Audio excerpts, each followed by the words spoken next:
il y a une histoire que j'ai découvert récemment et qui m'a vraiment marqué.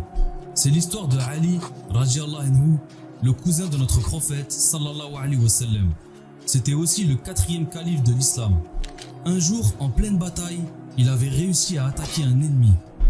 Au moment où il s'apprêtait à lui donner le dernier coup d'épée pour l'achever, son ennemi lui cracha au visage. Il a craché sur Ali par dépit, car il savait qu'il n'allait plus vivre. Et quelle a été la réaction de Ali?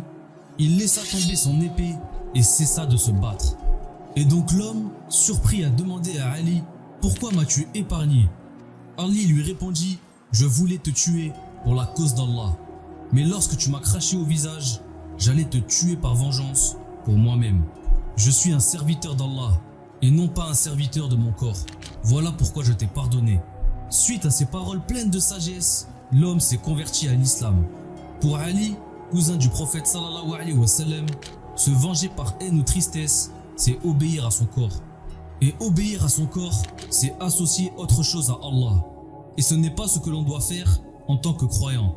Le prophète sallallahu alayhi wa sallam nous a même dit que ce qu'il craignait le plus pour sa communauté était le shirk mineur.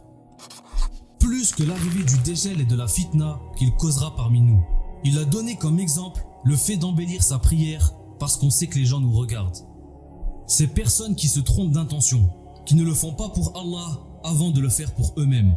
Quand ils aiment pour Allah. Et quand ils détestent pour Allah. Tout ce qu'ils font, ils le font pour obtenir l'acceptation de leur Créateur.